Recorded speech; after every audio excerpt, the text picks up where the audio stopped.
Christophe? Thank you.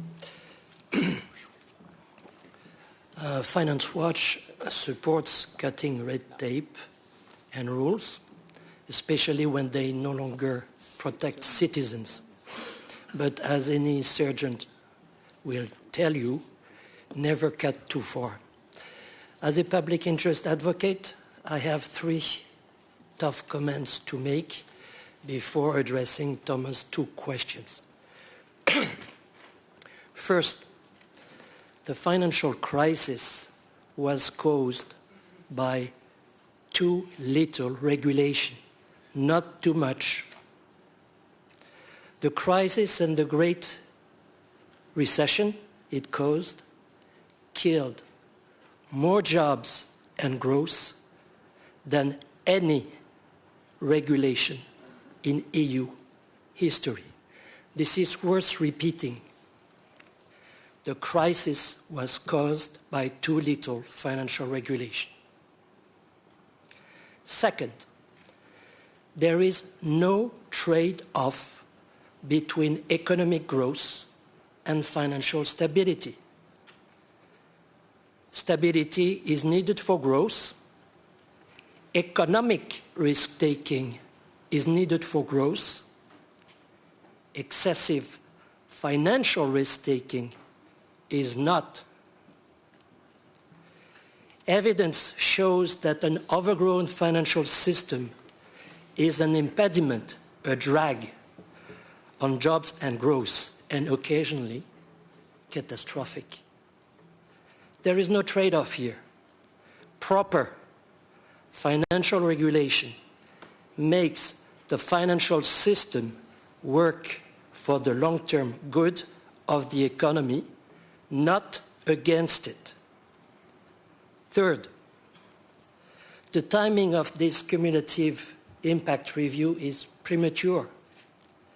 Many new prudential rules are not yet implemented, and it is too soon to see their benefits.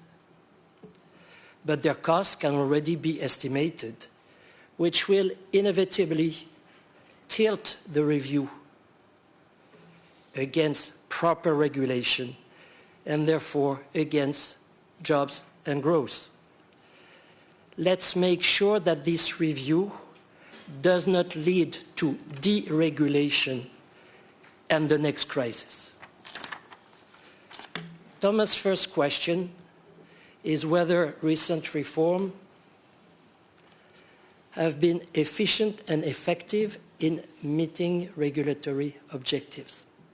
In our view, prudential reforms have not delivered economic and financial stability, have not restored trust, and have not been clear and simple rules.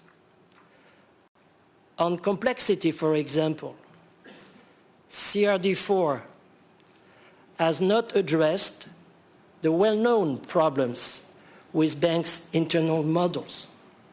The result is that Tier 1 capital is not trusted by the financial markets themselves. Its complexity disguises the true state of banks' health, and it does encourage regulatory capture. A simple and robust leverage cap would serve investors and supervisors far better. Yet there are hints that the planned EU leverage rules could be weakened as part of this review. Such a backward step would be impossible to justify in a future crisis. On financial stability and moral hazard, EU citizens are astonished that it has not been possible to deliver a meaningful bank structure reform in line with the Liikanen and Barnier proposals. The giant market failures of too big to fail banking which burdens us with contagion in resolution, lack of competition, conflict of interest, implicit subsidy, and last but not least, resource misallocation, remains largely unsolved. Instead, steps to promote shadow banking via the Capital Markets Union promote those same business models and come without any measure to tackle the extra interconnectedness and procyclicality or provide an effective backstop, ignoring the lessons from the crisis. On the second question about coherence, I will just make one brief point. Reforms such as CRD4 and MiFID II aim to improve financial stability and thus stable long-term growth. So do CMU measures like, for instance, equity financing, including across borders.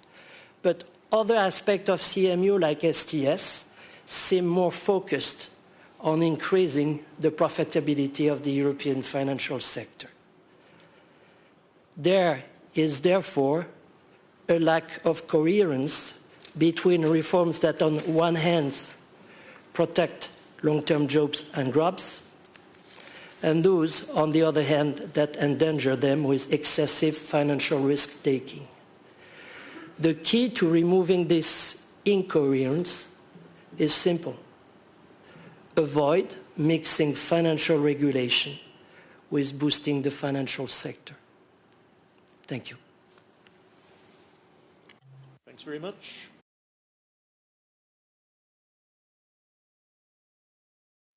Thanks very much, Christophe. Thank you.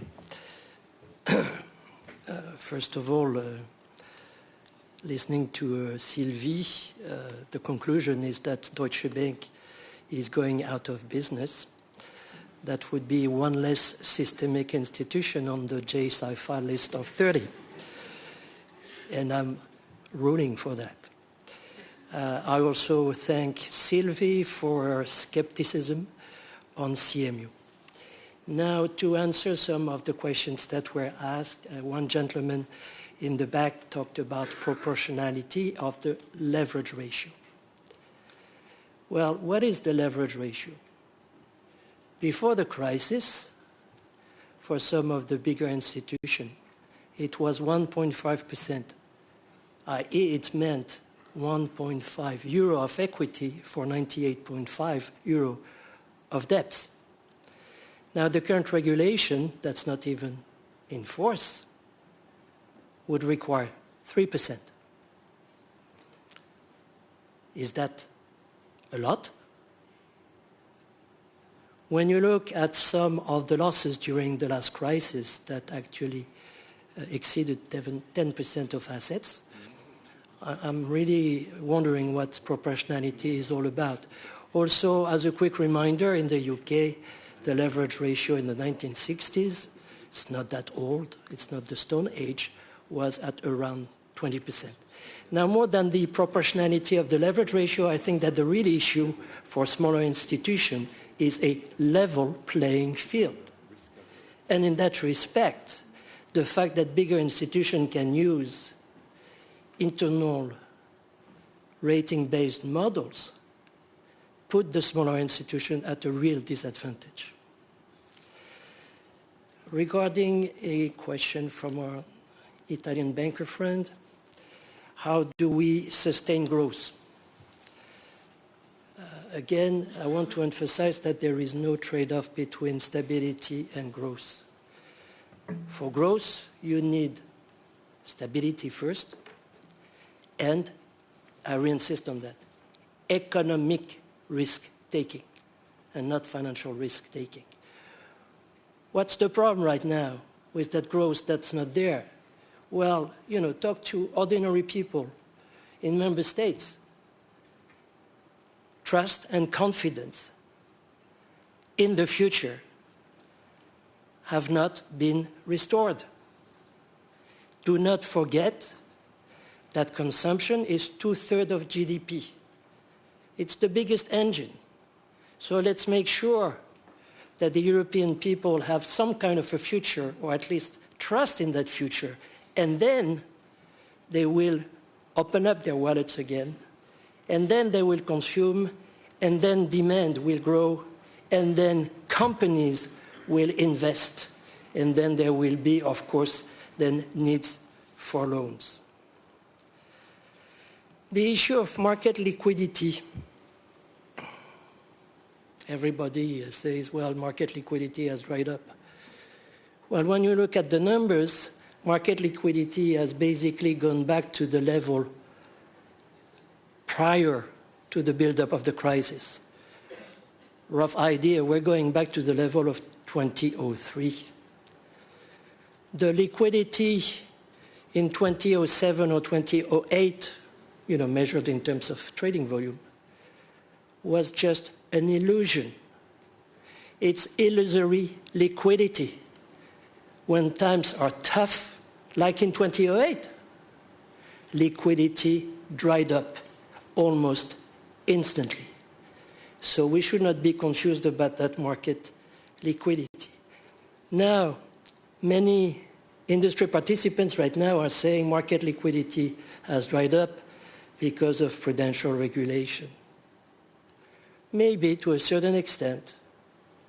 As a former banker and bank analyst, I see another obvious reason, is that with interest rates close to zero and a flat yield curve, it's almost impossible to do market making, because what was profitable in market making is having a positive carriage rate, and that positive carriage rate doesn't exist anymore. So please don't blame prudential regulation on market liquidity. It has always been an illusion. We're going back to more reasonable level.